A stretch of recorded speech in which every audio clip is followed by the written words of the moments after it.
Alhamdulillahilladzi hadana li hada wa ma kunna linahtadiya laula an hadanallah.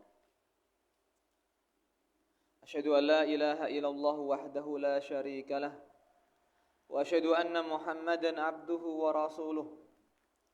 Allahumma salli wa sallim wa barik wa an'im ala nabiyyina wa rasulina wa habibina wa qudwatina Muhammadin wa ala alihi wa sahbihi ajma'in. Allahumma 'allimna ma yanfa'una wanfa'na bima 'allamtana wa zidna 'ilman wa 'amalan wa fiqhan fid din. Allahumma la sahla illa ma ja'altahu sahla wa anta taj'alul husna idza syi'ta sahla. Allahumma inna nas'aluka 'ilman nafi'an wa rizqan thayyiban wa 'amalan mutaqabbala. Allahumma ahsin aqibatana fil umuri kulliha wa ajirna min khizyid dunya wa adzabil akhirah. Allahumma inna nas'alukal jannata wa ma qarraba ilaiha min qaulin aw amal wa na'udzubika minan nar wa ma qarraba ilaiha min qaulin aw amal. Amma ba'du. Kaum muslimin wal muslimat dan para santri rahimani wa rahimakumullah.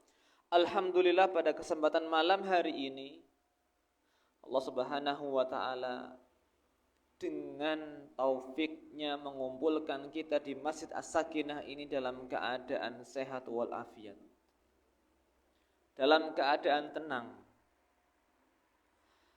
Semoga Allah Subhanahu wa ta'ala berkenan untuk menuliskan perjalanan kita kali ini, duduk kita kali ini, belajar kita kali ini menjadi pemberat amalan kita, mendapatkan ilmu yang bermanfaat.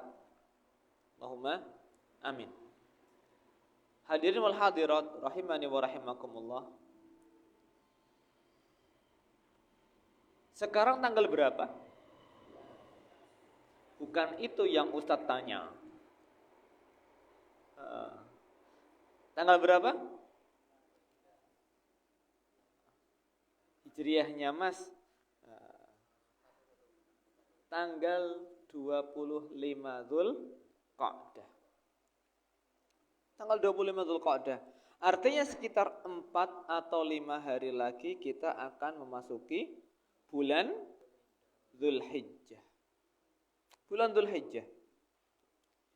Ya insyaallah akan menjadi tema pokok pengajian kita kali ini.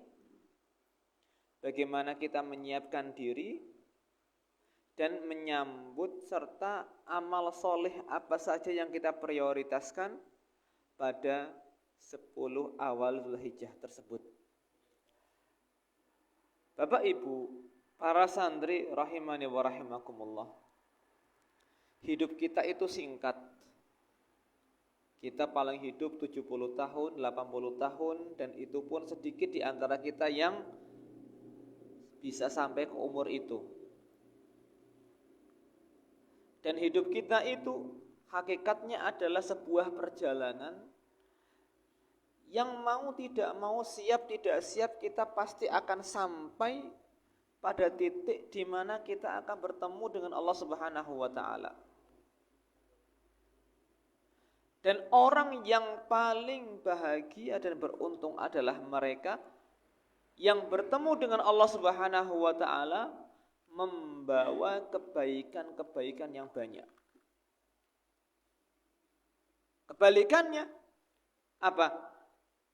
Orang yang merugi adalah di hari ketika bertemu dengan Allah Subhanahu wa ta'ala, dia tidak membawa amal kebaikan atau kebaikannya sangat sedikit sekali.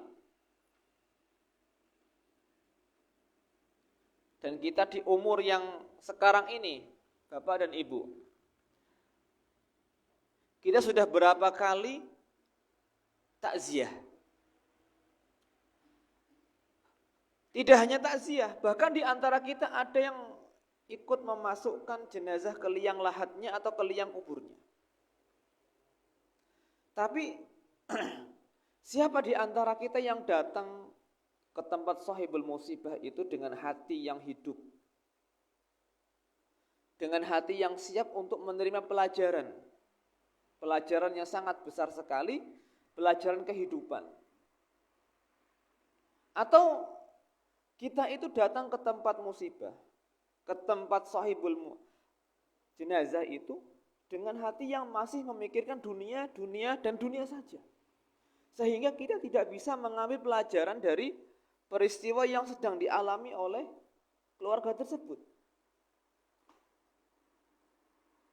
Kita yang masukkan jenazah, yang takziah, ikut ke pemakaman, melihat bagaimana mayit dikuburkan. Setelah dikuburkan kemudian ditutup dengan tanah, setelah itu didoakan. Setelah itu semuanya pulang satu persatu. Paling tinggal beberapa saat di situ keluarga terdekatnya yang menangis, sedih karena ditinggal keluarganya. Setelah itu juga mereka akan pulang, nggak akan ada yang tetap di situ di kuburan, nggak ada. Tinggallah mayit itu sendiri di pemakaman tersebut. Mungkin kalau kita kemarin kita yang takziah, suatu saat kita yang akan ditakziahi. Kalau kemarin kita yang menurunkan mayit ke pemakaman, mungkin beberapa hari lagi atau suatu saat nanti kita yang akan diturunkan oleh orang-orang. Ditinggal sendiri di pemakaman tersebut. Ada hadis Nabi SAW yang seharusnya ini menggoncang kita, membuat kita berpikir dalam, cerdas dalam menghadapi dunia ini. Dalam riwayat Bukhari dari Anas bin Malik radhiyallahu taala anhu, Nabi SAW menyebutkan sebuah realita, yatba'ul mayyita salasatun. Ada 3 hal yang mengikuti mayit sampai pemakaman. Wa yarji'u isnani wa yabqa wahidun. Yang 2 akan kembali, yang 1 akan tetap bersama mayit tersebut. 2 yang kembali ini tuh apa? Keluarganya 1. Yang kedua adalah hartanya. Mungkin dia ke pemakaman diantar dengan mobil mewahnya. Tapi siapa yang ke pemakaman diantar dengan hartanya sedikit? Kemudian dia akan bersama amalnya. Amalnya yang tinggal bersama mayit tersebut. Salatnya dia, puasanya dia, qiraatul Qur'annya dia, hadirnya dia di majelis ilmu, akhlak mulia yang setiap hari dia usahakan, jujurnya dia ketika berdagang, birrul walidainnya, perkataan yang baik kepada sesama teman, dan seluruh amal soleh itu yang akan menemani mayit tersebut di pemakamannya. Para santri pengen nggak ketika kita di pemakaman atau di alam barzah besok banyak teman? Pengen tidak? Pengen tidak? Pengen tidak, Mas? Atau tidak? Pengen sendiri aja? Soalnya antum introvert. Tahu introvert enggak? Orang yang senang sendiri. Ya kan? Kita itu pengen banyak teman. Lah, sekarang waktunya kita mengumpulkan teman-teman kita yang akan menemani kita besok di alam kubur. Sekarang waktunya. Makanya orang yang dia sayang kepada diri sendiri adalah mereka yang mengusahakan, memaksakan diri untuk bisa beramal soleh setiap harinya. Kadang butuh dipaksa. Karena amal soleh itu terkadang itu berlawanan dengan hawa nafsu kita. Hawa nafsu kita pengennya kita tuh nyantai, kita tuh enak. Males, capek amal soleh itu. Sebaliknya orang yang tidak sayang dengan diri sendiri adalah orang yang malas-malasan, tidak mau beramal soleh. Disuruh sholat tidak mau, suruh puasa ngeleh, disuruh belajar ngantuk, suruh tutup aurat sumuk, suruh jujur rugi. Pasti ada alasan ketika diminta untuk beramal soleh. Iya kan? Dia tidak sayang terhadap diri sendiri. Dan Allah Subhanahu wa ta'ala itu Masya Allah sekali. Allah Subhanahu wa ta'ala sangat-sangat menghasung kita, memotivasi kita untuk beramal soleh dengan cara yang bermacam-macam. Dengan cara yang bermacam-macam. Padahal amal soleh itu kembalinya kepada kita sendiri, Mas. Bukan kepada Allah, bukan. Ketika kita beramal soleh, kita sholat, kita sedekah, kita puasa, yang dapat pahala siapa? Kita. Yang hatinya tenang siapa? Kita. Yang dapat nama baik siapa? Kita. Allah enggak butuh. Walaupun seluruh orang yang ada di muka bumi ini yang jumlahnya mungkin sekitar 8 miliar atau lebih, tidak ada yang menyembah Allah Subhanahu wa ta'ala, Allah tidak rugi sama sekali, enggak rugi. Baik, kita akan melihat bagaimana Allah Subhanahu wa ta'ala memotivasi kita selaku hamba-hambanya agar bisa beramal soleh. Mungkin ayat-ayat yang akan Ustadz bawakan adalah ayat yang sudah kita hafal, sering kita dengar. Tapi sekali lagi, setiap kali mentadaburi ayat itu akan ada tambahan iman di situ. Allah mengatakan, wal asri, innal insana lafi khusrin. Demi masa, Allah Subhanahu wa ta'ala mengangkat tinggi yang namanya waktu. Kenapa? Waktu itu modal utama orang beramal soleh. Innal insana, sesungguhnya manusia. Antum manusia bukan? Hah? Manusia bukan? Manusia. Berarti ayat ini untuk antum atau bukan? Ayat ini untuk antum, untuk kita semuanya. Innal insana lafi khusrin. Sungguh dalam kerugian. Di sini apakah ada jamaah yang suka dengan kata rugi? Ada atau tidak, Pak? Kalau jualan pengen rugi mboten? Kalau bisnis pengen rugi tidak? Tidak ada yang suka rugi. Kata-kata rugi adalah kata-kata yang sebisa mungkin tidak ada dalam kamus kehidupan kita, tapi yo angel. Ya kan? Innal insana lafi khusr. Sesungguhnya manusia itu dalam kerugian. Lah, kita enggak suka masuk dalam orang-orang rugi. Bagaimana caranya agar tidak rugi? Allah menyebutkan, illal ladzina amanu, kecuali orang-orang beriman. Hatinya itu hidup dengan keimanan. Kalau dinasihati itu gampang. Menerima pelajaran kehidupan itu gampang. Wa amilus solihat ilal ladzina amanu wa amilus solihat. Dia beramal solih, amal yang ikhlas, amal yang ada tuntunannya dari Nabi SAW. Wa tawasau bil haqqi, saling menasehati, ini yang benar, ini yang salah, Mas. Jenengan salah, jenengan yang benar itu seperti ini harusnya. Saling menasehati. Watawasau bisobri, kemudian saling menasihati agar tetap sabar. Kenapa? Karena dunia isinya adalah ujian dan cobaan. Butuh sabar. Santri ujian kan? Butuh sabar tidak? Butuh murojaah, sabar tidak, Mas? Sabar. Santri punya ujian sendiri, orang tua punya ujian sendiri, ya kan? Kemudian Allah Subhanahu wa ta'ala mengatakan di ayat yang lain, memotivasi kita agar beramal salih.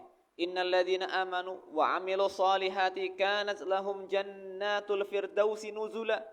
Sesungguhnya orang-orang beriman dan beramal saleh, maka Surga Firdauslah yang akan menjadi tempat tinggal mereka. Surga Firdaus yang Allah Ta'ala menyediakan kenikmatan yang belum pernah dilihat oleh mata, belum pernah didengar oleh telinga, sampai pun belum pernah terbetik oleh hati sama sekali.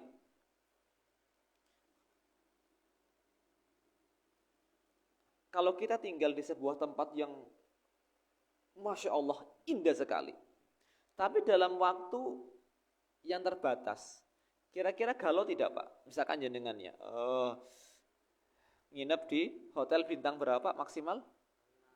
Bintang 6? Oh 5. Bintang 7 obat Mas. Bintang 5, bagus sekali. Diberi waktu 1 bulan. 1 bulan tuh rasanya seperti 1 minggu, cepat sekali. Di hari-hari terakhir, jenengan pasti akan ngomong, wah cepet banget ya. Bentar lagi selesai. Itu kalau kita menikmati tempat itu. Allah Subhanahu wa Ta'ala mengatakan, orang yang sudah masuk ke dalam surga Firdaus, jangan khawatir akan keluar di situ. Karena apa? Antum itu khalidina fiha, akan kekal di situ selamanya. Berapa tahun selamanya itu, Mas? Selamanya itu berapa tahun? 100 tahun? 1000 tahun? 100.000 tahun? 1 juta tahun atau 1 miliar tahun? Kita jangan bayangkan selama-lamanya Pak. Seperti apa? Tidak ada ujungnya, tidak ada habisnya. Bayangkan selamanya. Berarti Masya Allah hidup kita yang sebentar ini tuh menentukan nasib kita selamanya besok. Ya kan? La yabghuna anha hiwala, mereka tidak ingin pindah darinya. Satu ayat lagi, bagaimana Allah Subhanahu wa Ta'ala memotivasi kita untuk beramal soleh. Innal ladzina amanu wa amilu solihati inna la nudi'u ajra man ahsana amala. Sesungguhnya orang-orang yang beriman dan beramal soleh, kami sekali-kali tidak akan menyia-nyiakan amalan kebaikan mereka. Kenapa? Salah satu yang menyebabkan orang malas itu ketika kerjaannya nggak dianggap. Guru misalkan, guru ya, sudah menyiapkan perangkat pembelajaran yang baik, ya kan? Ternyata siswanya apa? Malas, nggak perhatian, atau kepala sekolahnya tidak menilai itu, tidak menganggap sebuah prestasi. Maka guru itu kan malas. Kenapa? Kerjaannya nggak dianggap. Karyawan sudah kerja, berangkatnya on time, telat pulangnya juga enggak, pulangnya sejam setelah bel pulang, kerjanya rajin, tapi enggak dianggap oleh atasannya, dia akhirnya malas. Tapi kalau Allah Subhanahu wa Ta'ala sedikit pun itu akan dianggap. Bahkan timbangannya Allah Subhanahu wa Ta'ala itu beda. Banyak amal-amal yang terlihat sederhana tapi dinilai besar oleh Allah Subhanahu wa Ta'ala. Ini semua menghasung kita agar kita beramal soleh di hari-hari biasa. Terlebih lagi di hari-hari yang istimewa, di mana Allah Subhanahu wa Ta'ala memang melipat gandakan amal soleh di hari-hari tersebut. Hari-hari biasa saja kita harusnya rajin untuk beramal soleh, apalagi ketika momen-momen istimewa.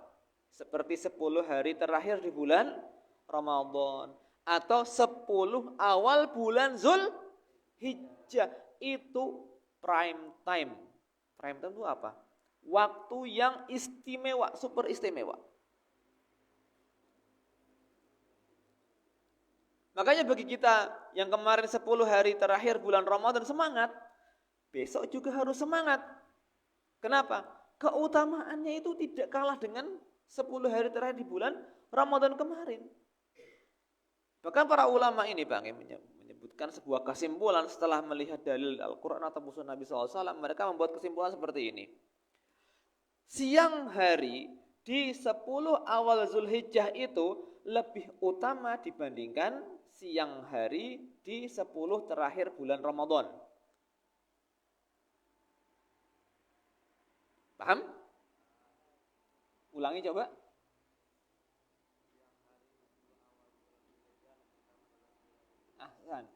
Bagus. Siang hari di 10 awal Zulhijjah itu lebih utama dibandingkan siang hari di 10 akhir Ramadan.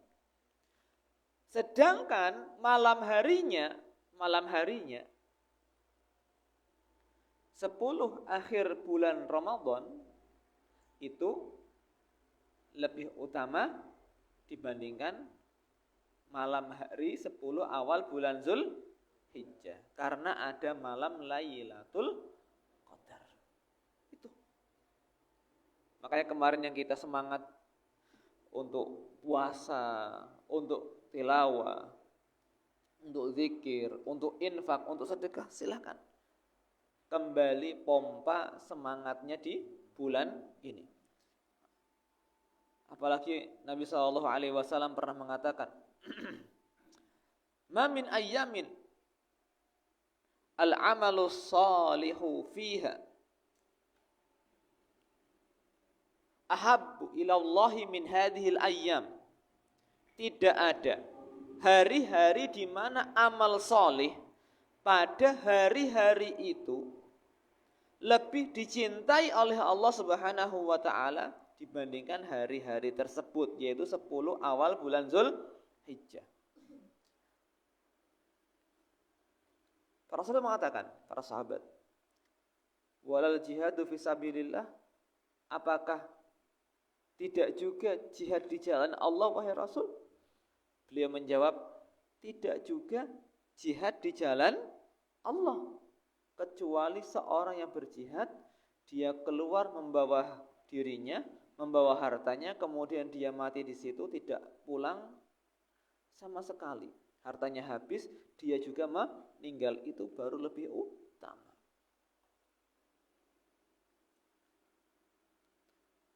Dan ini membuat kita semangat, Pak. Untuk apa? Untuk memperbanyak amal soleh di bulan tersebut. Baik, di antaranya sebetulnya amal ini ya amal yang sederhana, yang setiap hari kita lakukan, karena memang Islam itu ya itu saja, Pak, sebetulnya sederhana syariatnya, nggak ribet. Kitanya saja kadang bikin ribet agama, ya kan? Pertama, sebelum masuk 10 awal bulan Zulhijjah ini, kita perbanyak taubat dan menjauhi maksiat. Perbanyak taubat dan menjauhi maksiat. Kenapa? Taubat itu adalah sumber keberuntungan. Adapun maksiat adalah sumber dari kehinaan, sumber Allah Subhanahu wa taala tidak memberikan taufik kepada kita. Maksudnya apa, Ustaz? Ada orang badannya sehat, waktunya luang, tapi tidak bisa mengerjakan amal ibadah apapun. Ada seperti itu? Ada. Kenapa? Dia tidak memiliki taufik. Ada orang yang sibuk, kondisi juga kurang, tapi dia bisa mengerjakan banyak sekali amal soleh. Kenapa? Dia mendapatkan taufik dari Allah Subhanahu wa ta'ala. Adapun maksiat ini menghalangi taufik dari Allah Subhanahu wa ta'ala. Makanya biasanya, Pak, kalau kita imannya turun, Pak, nggih. Kalau kita sedang imannya turun, maksiatnya meningkat, itu ibadahnya berkurang mesti niku. Rumusnya, Pak, nggih. Iman turun, maksiat meningkat, ibadahnya turun, mesti itu. Kenapa? Karena maksiat itu menghalangi taufik dari Allah Subhanahu wa ta'ala. Ada seorang pernah datang kepada Al-Hasan Al-Basri. Hasan Al-Basri itu adalah seorang tabi'in, seorang ulama, seorang pedagang, seorang mujahid juga. Hasan Al-Basri, dia berkata, wahai Hasan Al-Basri, saya itu pengen banget sholat malam. Sudah saya siapkan pirantinya, ya kan? Air wudhu siap sudah, pokoknya siap. Saya bangun langsung bisa bersuci, tinggal sholat. Badan juga seger, sehat. Akan tetapi kenapa kok belum bisa sholat malam? Sudah ngelilir, nantilah. Ngelilir lagi, nantilah lagi. Ngelilir lagi, engko isih bengi. Ngerti-ngerti? Subuh. Gagal salat malamnya. Kata Hasan Al-Basri, qayyadatka dunubuka. Itu yang mengikat dirimu sampai malas gitu adalah dosa-dosa yang engkau kerjakan sehari-hari. Makanya hati-hati ya. Kita semuanya dari perbuatan dosa. Ini yang pertama, perbanyak taubat, perbanyak istighfar dan meninggalkan maksiat. Yang kedua, kita itu memperbesar tekad kita untuk beramal soleh di waktu itu, di 10 awal bulan Zulhijjah. Jangan sampai kita masuk bulan Zulhijjah seperti masuk hari-hari dan bulan-bulan yang lainnya. Masuk-masuk saja, tidak punya niat apapun itu untuk memaksimalkan diri di waktu itu. Jangan sampai. Kalau perlu Pak dan Ibu sekalian, jenengan tulis pilihan-pilihan amal soleh yang mau jenengan kerjakan di waktu itu. Ibaratnya seperti ini Pak, bisa berikan ilustrasi biar gampang. Jenengan kalau mau belanja dan belanjaannya banyak, mau pergi ke toko, biasanya ditulis mboten Pak? Nek bapak mboten, nek ibu biasanya nulis sih. Ya, kalau saya belanja sama istri itu nggak pernah nulis, yang nulis istri berarti Pak. Saya tinggal nemenin ya kan. Beli apa? Ini, saya ngambil kan. Ya, kan? Kalau ditulis, insya Allah nggak kelewatan. Tapi kalau nggak ditulis, sampai rumah terus, waduh gulanya orang tuku ya padahal sentek. Iki sabune urung tuku padahal wis entek, ya kan. Banyak yang kelewat. Demikian pula kita kalau seandainya tidak membuat checklist atau daftar amal soleh yang mau kita lakukan, biasanya bisa terlewatkan. Mau silaturahmi via WA ke bule fulan, ke bule fulana. Saya mau nengok saudara yang lama nggak tertengok ini. Kalau kita tulis kita bisa cek. Bisa kita cek. Ini manfaat pertama. Manfaat kedua apa? Kita sudah punya niat. Sudah punya apa Pak? Niat. Dan ini luar biasa Pak. Kalau seandainya Allah tidak genapkan umur kita sampai selesai, sampai masuk ke waktu istimewa tersebut, kalau kita sudah punya niat, besok mau ini, besok mau itu, besok mau banyak sekali yang kita niatkan, jenengan sudah mendapatkan pahala niat dan mendapatkan satu pahala dari amal tersebut. Nabi SAW mengatakan, man hamma bihasanatin, barang siapa yang sudah ingin untuk melakukan sebuah kebaikan, falam ya'malha, kemudian dia tidak bisa untuk mengerjakan karena kondisi sakit misalkan, maka apa? Allah Subhanahu wa ta'ala akan tuliskan satu kebaikan penuh untuk kita gara-gara nih niat. Tapi kalau enggak niat dapat tidak? Kira-kira tidak. Tekad. Butuh tekad untuk bisa memanfaatkan 10 hari awal Zulhijjah tadi dengan baik. Hadirin wal hadirat, para santri rahimani wa rahimakumullah. Amal berikutnya adalah sholat. Ustaz, setiap hari kita sholat, iya. Alhamdulillah. Akan tetapi kita tetap butuh untuk meningkatkan kualitas dari sholat tersebut. Kita butuh untuk meningkatkan kualitas kita dalam sholat. Tumakninahnya kita butuh tingkatkan. Terlebih lagi khusyuknya yang merupakan ruh sholat kita butuh untuk meningkatkan. Berusaha untuk hadir di masjid lebih awal. Agar apa? Sudah tenang ketika mau masuk sholat wajib. Dan para ulama menjelaskan seperti ini Mas.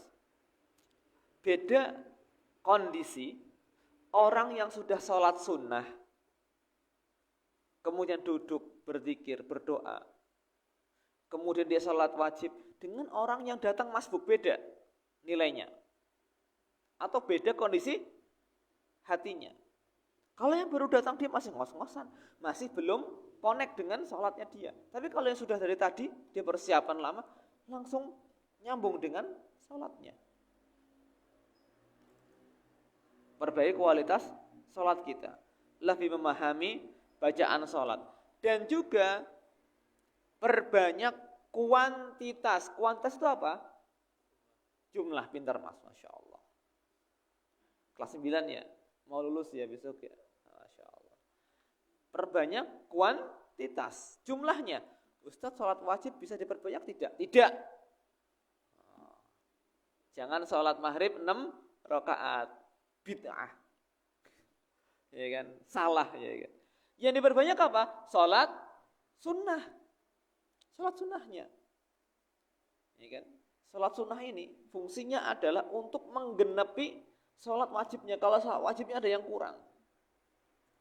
Nabi SAW pernah mengatakan, sesungguhnya amal yang pertama kali dihisab oleh Allah Subhanahu wa taala besok di akhirat adalah sholat kita. Kalau seandainya sholatnya baik, insya Allah semua amal akan baik, ikut. Tapi kalau seandainya sholatnya itu jelek, ya sudah selesai. Yang lain juga ikut jelek. Kenapa? Insya Allah orang yang menjaga sholat, yang lain juga akan dijaga. Orang kalau menyanyiakan sholat, yang lain juga akan tersia-siakan. Itu sudah rumus kehidupan yang paten.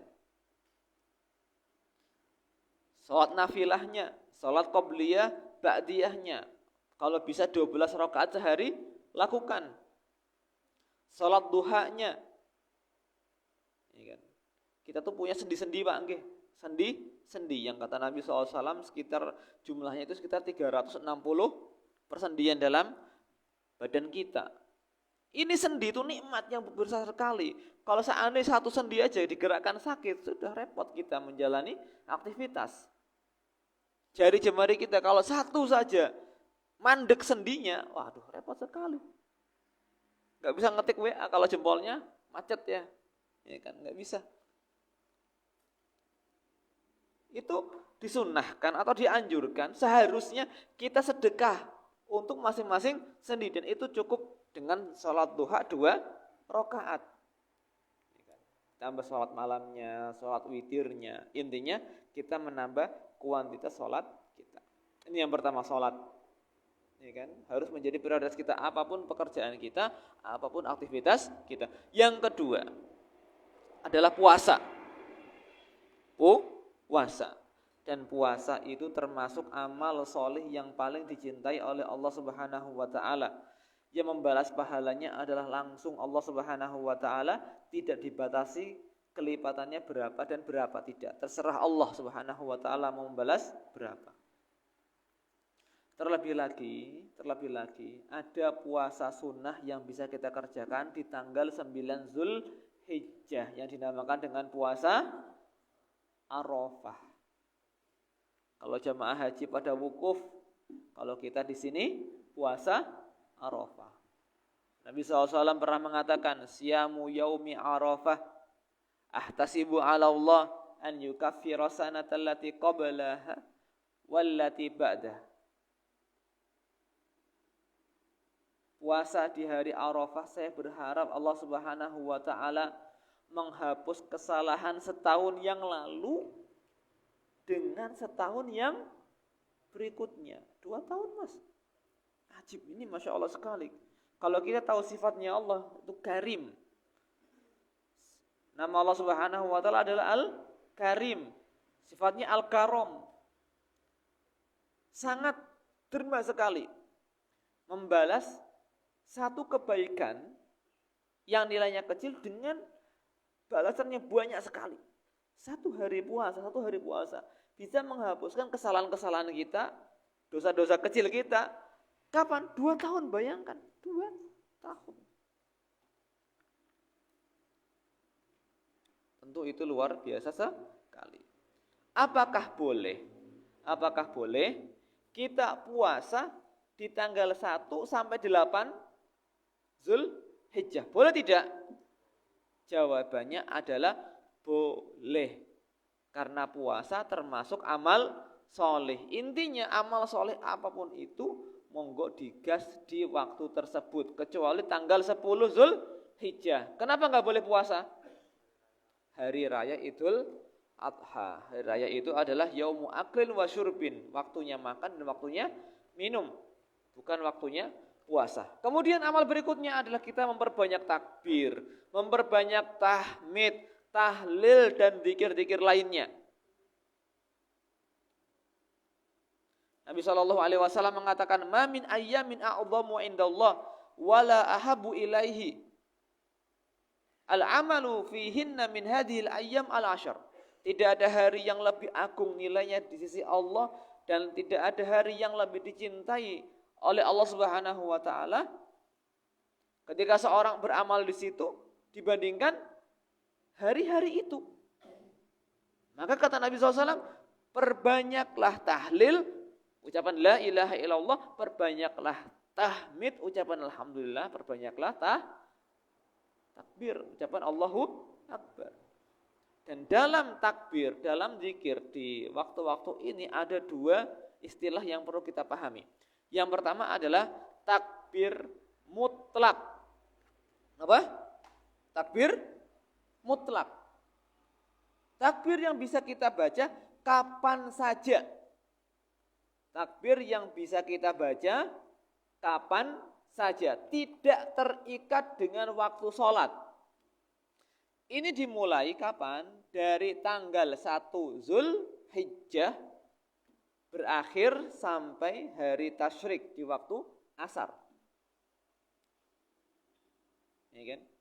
Bisa dilakukan di mana? Di rumah. Takbir Allahu Akbar, Allahu Akbar. La ilaha illallah, Allahu Akbar, walillahil hamd. Di jalan, ketika naik motor, ketika nyetir mobil, atau di sawah ketika ngemes misalkan, atau ketika matun, atau ketika tanam, ketika di masjid, ketika di lingkungan kerja, monggo silahkan perbanyak takbir. Ini takbir mutlak. Yang kedua, takbir muqayyad, takbir yang dibatasi, terikat dengan waktu. Dibaca kapan? Setelah sholat fardu. Assalamualaikum warahmatullah, assalamualaikum warahmatullah. Astagfirullah, astagfirullah. Allahumma antas salam wa minkas salam, tabarakta ya dzal jalali wal ikram. Allahu Akbar, Allahu Akbar. Takbiran setelah itu. Itu namanya takbir apa Mas tadi? Muqayyad. Ya kan, muqayyad yang terikat dengan waktu dimulai dari subuh tanggal 9 Zulhijjah sampai asar di tanggal 13 Zulhijjah. Kemudian berikutnya amal yang paling baik yang kita perbanyak di awal Zulhijjah adalah sedekah atau infak. Termasuk amal baik yang manfaatnya dirasakan oleh orang lain. Dalam surat Al-Baqarah ayat yang ke-254, Allah Subhanahu wa taala mengatakan, "Ya ayyuhalladzina amanu, wahai orang-orang yang beriman, anfiqu, berinfaklah kalian, mimma razaqnakum, dari sedikit yang kami rezekikan kepada kalian." Allah tidak menyuruh kita menginfakkan seluruh harta kita, tidak. Sedikit saja Mas. Mimma, sedikit saja, silakan. Min qabli ayyatiya yaumun, sebelum datang hari la bai'un, tidak ada jual beli di situ, wala khullatun, tidak ada sahabat dekat di situ, wala syafa'atun, juga tidak ada syafaat. Wal kafiruna humudz zalimun, dan orang kafir mereka adalah orang-orang yang zalim. Dalam ayat ini Allah menghasung kita untuk sedekah. Kenapa? Besok hari kiamat enggak akan ada tiga hal yang disebutkan tadi. Jual beli, kemudian teman dekat, dan syafaat orang dalam. Enggak ada. Saya mikir Pak, mengapa Allah Tabaraka wa Ta'ala menyebutkan tiga hal ini? Tadi apa tiga hal itu? Jual beli, teman dekat, sama syafaat. Kenapa? Biasanya orang kalau ada masalah Pak Nggih, itu cari solusinya dari 3 hal ini. Pertama dengan jual beli. Anak sakit, nggak punya uang, jual motor, ya kan?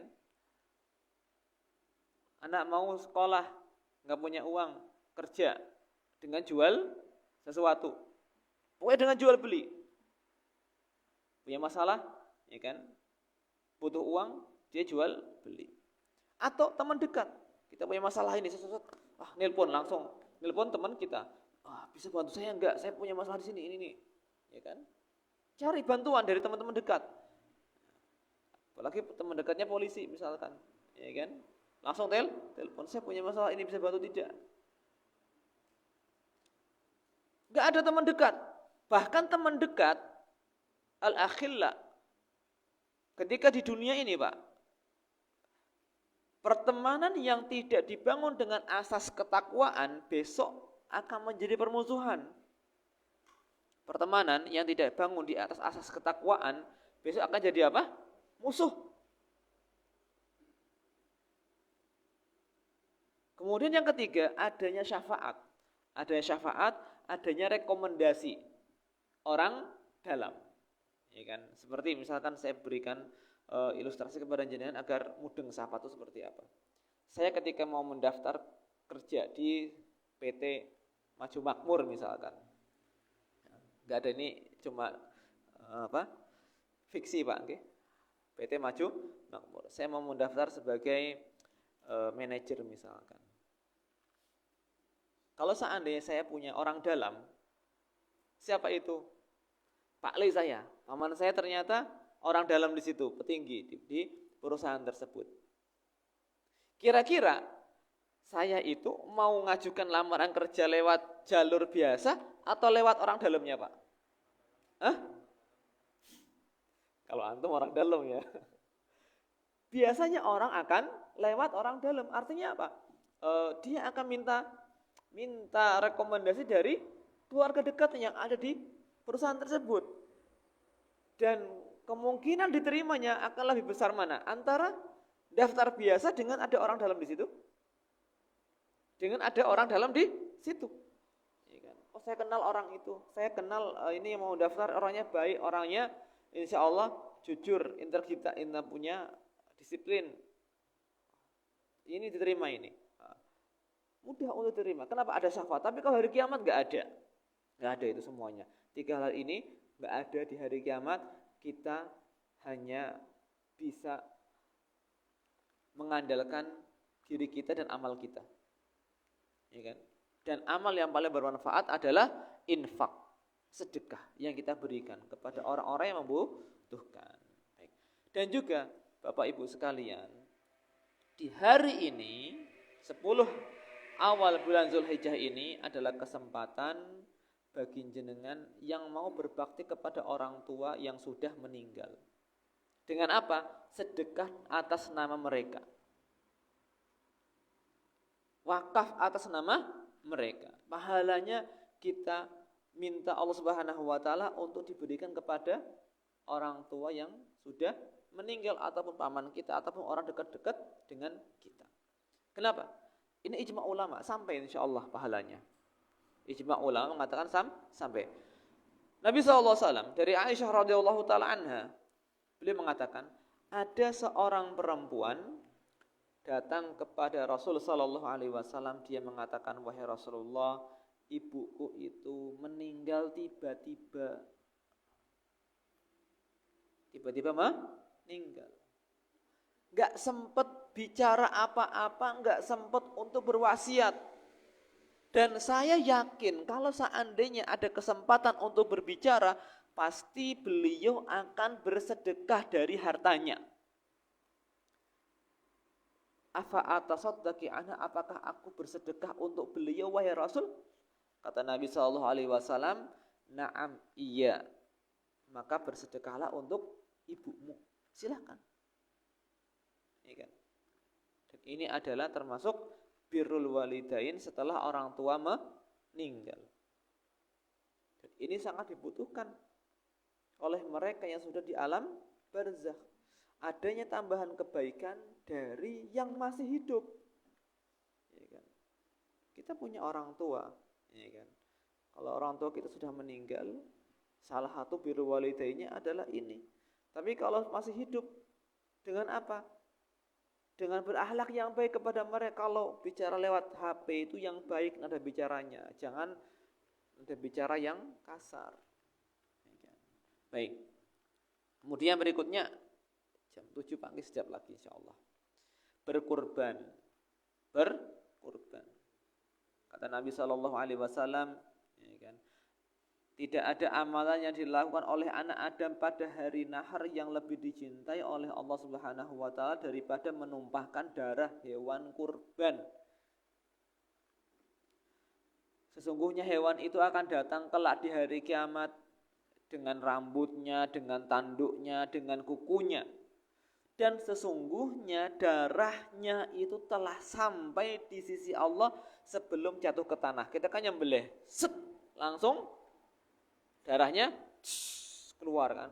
Sebelum sampai tanah sudah sampai sisi Allah Subhanahu wa taala. Fatibu biha nafsan, maka ikhlaskanlah diri kalian ketika melakukan ibadah kurban. Jangan diabot-aboti, eman-eman wedhus lemu, eman-eman sapine kayak api banget. Dah, itu kita ke depannya untuk diri kita besok di hari kiamat. Dia akan datang dengan tanduknya, dengan sungunya, dengan bulunya, dengan kukunya datang. Bersaksi bahwa kita pernah mengorbankan itu untuk Allah Subhanahu wa taala. Baik. Wallahu taala alam bissawab, karena waktu sudah jam 7.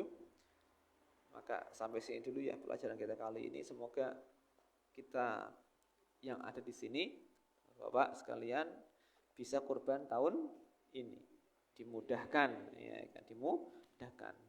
Yang adik-adik bisa bantu proses kurban. Sebelum antum kurban, bantu bapak antum yang kurban atau bantu panitia kurban. Jangan hanya lihat saja. Jangan hanya apa, lihat saja. Dilihat tuh gimana cara ngerobohin sapi, dilihatin, ya kan? Karena besok antum yang ngerobohin sapinya, ya kan? Dilihatin cara nyembelihnya. Jangan takut darah ya. Laki-laki kok takut darah? Antum takut darah enggak, Mas?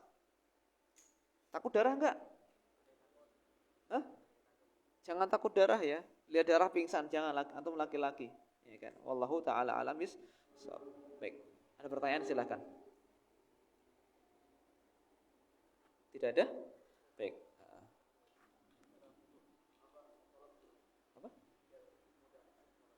Mudah khusus salat. Baik.